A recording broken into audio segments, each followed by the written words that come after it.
Meilir Emrys sydd efenw I, a dwi'n gweithio fel swyddog iaith Gymraeg efo Bwrdd Iechyd Prifysgol Gydwalydr.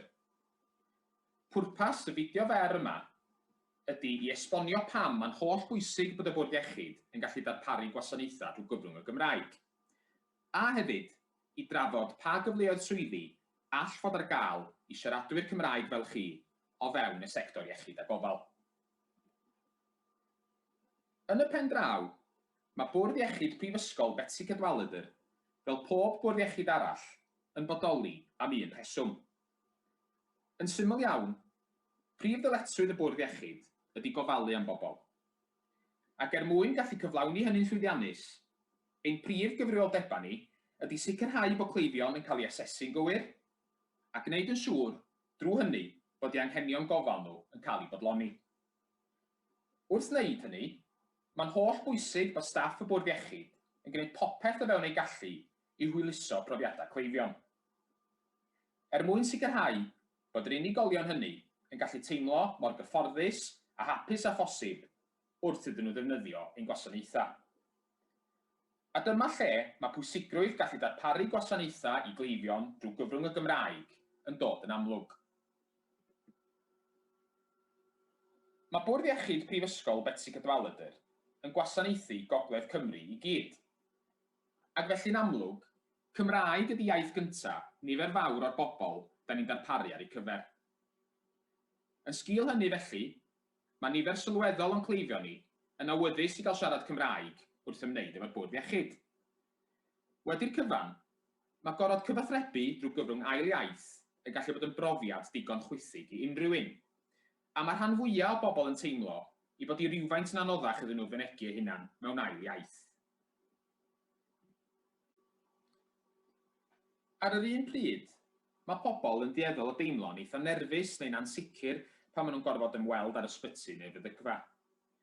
A mae'n hanfodol felly bod staff yn gwneud popeth o fewn ei gallu i helpu cleifion i deimlo'n gyfforddus drwy gydol y cyfnod pan maen nhw o dan ein gofal. Mae iaith yn rhan holl bwysig o hyn. Yn wir, mae gallu trafod sefyllfaoedd efo cleifion yn imamiaeth yn hanfodol o ran mynd ati i sicrhau bod unigolion Cymraeg a iaith yn teimlo'n hapus ac yn gyfforddus tra maen nhw o dan ofal y Bwrdd Iechyd.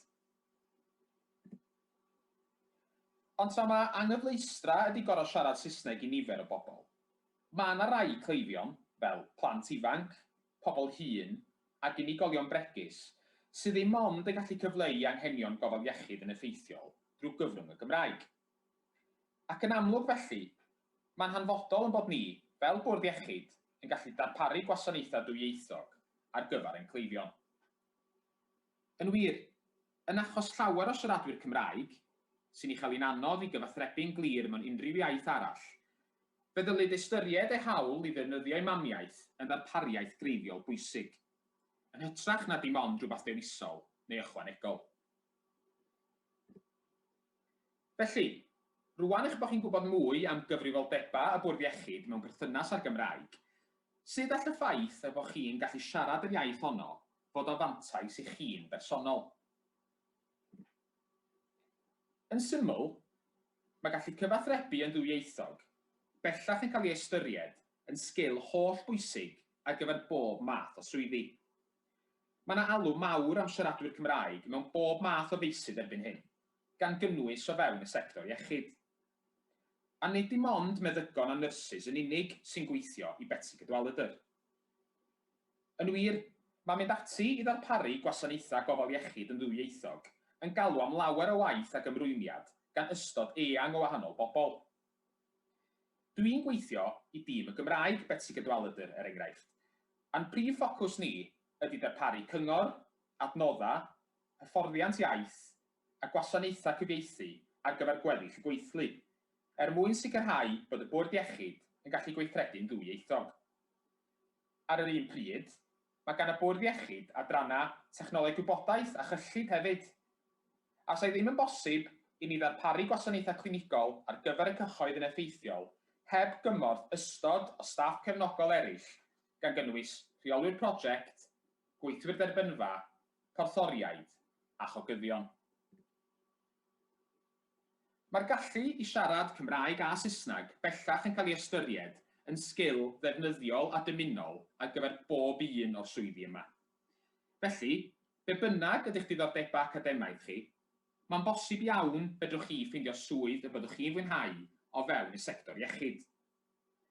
Yn wir, mae Bwrdd Iechyd Prifysgol Betsi Cadwaladr bellach yn gweithredu polisi sgiliau dwyieithog, sydd wedi'i greu yn benodol mwyn sicrhau yn bod ni, fel sefydliad, yn cyflogi digon o staff Cymraeg i iaith.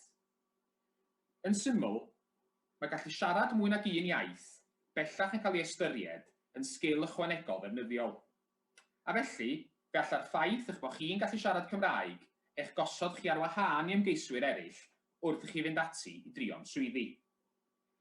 Mewn byd cystadleuol, ble mae swyddi yn aml yn bryn, feddylia chi wneud y mwyaf o'r fantais fawr yma. Felly, hyd yn oed os nad ydych chi'n hollol rhugl, mae'r ffaith eich bod chi'n gallu siarad Cymraeg yn bendant yn rhywbeth sy'n werth i chi nodi ar eich CV. Dyma Catrin Roberts, sy'n gweithio fel ffisiotherapidd yn Ysbyty Glan Clwyd y Model Wyddan, i ddeud mwy am ei phrofiadau hi o weithio'n ddwyieithog o fewn y Bwrdd Iechyd.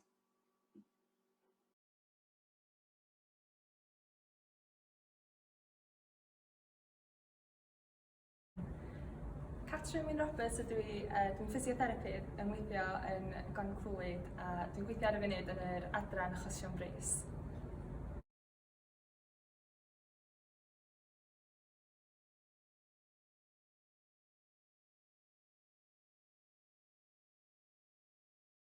Dwi'n meddwl bod darparu gwasanaeth iechyd i'r gyfrwng Gymraeg yn hanfodol oherwydd dwi'n gweithio gyda cleifion bregus yn aml yn yr ardal achosion brys ac dwi'n meddwl bod o'n bwysig bod nhw'n gyfforddus yn medru siarad yn eu iaith gyntaf.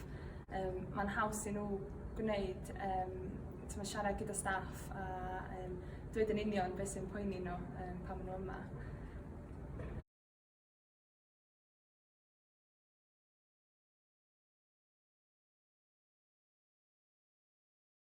Mae dwyieithrwydd yn helpu i wrth ymwneud efo cleifion yn aml iawn yn yr ysbyty. Mae cleifion yn medru bod yn sâl ac yn medru bod yn dryslyd hefyd. A mae'n hanfodol bod nhw'n gallu cael y triniaeth ar asesiad yn yr iaith Gymraeg mwyn rhoi y triniaeth mwy o ffeithlon i'r claf. Yn aml maen nhw'n gwerthfawrogi hynny hefyd a mae'n neis medru cael rhywbeth yn gyffredinol.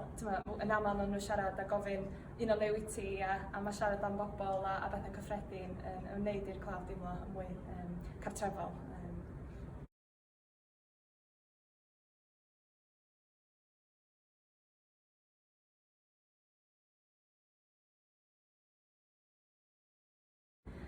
Mwyn fedru mynd ymlaen i fod yn ffisiotherapidd, mi wnes i astudio bioleg cerddoriaeth a bacaloriaeth Cymraeg a nes i fwynhau gwneud hyn o gan i ddiordeb mawr mewn bioleg ac ar ôl fod yn yr ysgol wneud lefel A yn Bryn Hyfryd, es i mlaen wedyn i'r brifysgol i astudio ffisiotherapi ac roedd gwneud y pynciau drwy'r gyfrwng Cymraeg a yr gallu i siarad Cymraeg wedi helpu fi fewn i'r brifysgol ac hefyd wedi helpu fi gael swydd wedyn yn Glan Clwyd.